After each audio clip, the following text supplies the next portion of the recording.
সুপ্রিয় শিক্ষার্থী, গত ক্লাসে তোমাদের আমি ডিএনএ এবং আরএনএ সম্পর্কে পড়িয়েছি। আজকে তোমাদের পড়াবো প্রোটিন সংশ্লেষণ।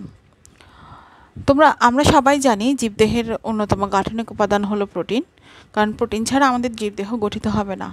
আর এই একটি প্রোটিন অণু তৈরি করতে 20 প্রকার অ্যামাইনো অ্যাসিডের প্রয়োজন হয়। এই 20 প্রকার অ্যামাইনো অ্যাসিড জীবকোষের অভ্যন্তরে প্রোটিন সংশ্লেষণে অংশগ্রহণ করে।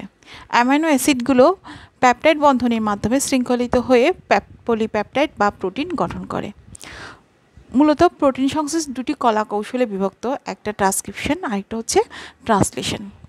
তোমাদের আমি প্রথমে একটা কলা কৌশল বোঝাচ্ছি, সেটা হচ্ছে ট্রান্সক্রিপশন ডিএনএ থেকে আরএনএ সৃষ্টির প্রক্রিয়াটাই হচ্ছে ট্রান্সক্রিপশন। মূলত হচ্ছে ডিএনএ থেকে এমআরএনএ সৃষ্টির প্রক্রিয়াকে ট্রান্সক্রিপশন বলে। ট্রান্সক্রিপশন তিনটা ধাপে সম্পন্ন হয়। একটা হচ্ছে প্রারম্ভিক দশা, 2 নম্বর হচ্ছে এমআরএনএ শৃঙ্খল দীর্ঘকরণ দশা এবং সবার শেষ ধাপটা হচ্ছে এমআরএনএ শৃঙ্খল সমাপ্তিকরণ দশা। তাহলে প্রারম্ভিক দশা, যেহেতু ডিএনএ সূত্রটা 2টা সূত্র নিয়ে গঠিত, এই 2টা সূত্র থেকে একটা এমআরএনএ সৃষ্টি হবে। সেই ক্ষেত্রে ডিএনএর একটা সূত্রই টেমপ্লেট হিসেবে কাজ করবে, আর একটা সূত্র টেমপ্লেট হিসেবে কাজ করবে না, ভাবে নিষ্ক্রিয় থাকবে। আমরা ডিএনএ অনুলিপনে দেখেছি 2টা সূত্রই কিন্তু টেমপ্লেট হিসেবে কাজ করেছে। এই ক্ষেত্রে শুধু একটা দেখো, যেটা 5 থেকে 3 প্রাইম, একটা 5 থেকে 3 প্রাইম, একটা 3 থেকে 5 প্রাইম।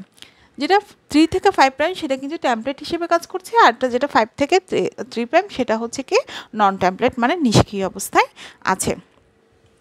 আমরা ওখানে দেখেছি যে একটা ওরি, মানে যেখান থেকে প্যাচটা খোলা, ডিএনএ অণুর প্যাচ খোলা শুরু করবে, সেই স্থান থেকে প্রারম্ভিক দশা বা ওরি বলা হয়েছে।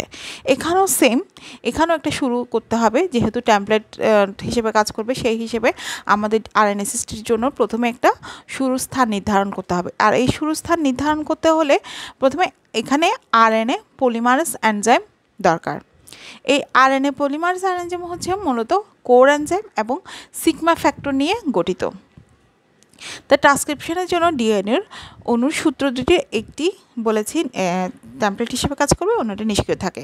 আরএনএ পলিমারেজ এনজাইমের যে কোর এনজাইম এবং সিগমা এনজাইম থাকে, এই কোর এনজাইমটাই মূলত চিহ্নিত করে সিগমা ফ্যাক্টরটাই মূলত চিহ্নিত করে শুরু স্থানটা, মানে এই যে শুরু স্থানটা মূলত সিগমা ফ্যাক্টরই চিহ্নিত করে। এই চিহ্নিত করার পরে কিন্তু এখান থেকে এখান থেকে আরএনএ শুরুর প্রক্রিয়াটা শুরু হয়, মানে ট্রান্সক্রিপশন প্রক্রিয়াটা শুরু হয়। এবং যখন এই সিগমা ফ্যাক্টর এই স্টার্ট সিগন্যালটা বা শুরু স্থানটা চিহ্নিত করে, এবং সাথে সাথে কোর এনজাইম কিন্তু ডিএনএ প্রোমোটার অঞ্চলে সংযুক্ত হয়ে, এই যে এটা ডিএনএ প্রোমোটার অঞ্চলে সংযুক্ত হয়ে যায়, ডিএনএ ট্রান্সক্রিপশন প্রক্রিয়াটার পুরোপুরি সূচনা ঘটায়। RNA polymerase enzyme start signal থেকে, মানে এই শুরু স্থান থেকে, স্টার্ট সিগন্যাল বলছি আমি, এটা হচ্ছে শুরু স্থান, এই শুরু স্থান থেকে ডিএনএর অংশ বিশেষের এই প্যাচগুলো খুলতে থাকে। এই দেখো, কোর এনজাইমটা প্যাচগুলো খুলতে থাকে এবং পরস্পরকে আলাদা করে দিচ্ছে। এই যে এদের মধ্যে যে বন্ধনটা ছিল, এটা বন্ধনটা ছিঁড়ে এদেরকে সূত্রগুলোকে পরস্পর থেকে আলাদা করে দিচ্ছে। এবং এই অবস্থায় ডিএনএ অণুর 3 to 5 প্রাইমমুখী অভিমুখে টেমপ্লেটটি অনুসরণ করে সংশ্লেষটা শুরু হয়। দেখো, যতই আগাচ্ছে কিন্তু এটা খুলে যাচ্ছে, অণুগুলো পরস্পর থেকে সূত্র দুটি পরস্পর থেকে আলাদা হয়ে যাচ্ছে, এবং সেই সাথে একই সাথে টেমপ্লেট সূত্রটা একটা আরএনএ সৃষ্টি করছে। একই সাথে ডিএনএ অণু সূত্রটা টেমপ্লেট হিসেবে কাজ করে একটা আরএনএ অণু সৃষ্টি করছে। মূলত এটা হচ্ছে এই আরএনএ শৃঙ্খল দীর্ঘকরণ দশা। টেমপ্লেটের নাইট্রোজেন ঘটিত ক্ষারক, এই দেখো নাইট্রোজেন ঘটিত ক্ষারক, এখানে সবগুলো নাইট্রোজেন ঘটিত ক্ষারক আছে না, এখানে নাইট্রোজেন ঘটিত ক্ষারকগুলো সিকোয়েন্স অনুযায়ী কোর এনজাইমের ডিএনএ অণুর 3 to 5 প্রাইমমুখী টেমপ্লেটের উপর পরিপূরক নিউক্লিওটাইড ট্রাইফসফেট হিসেবে জমা করে।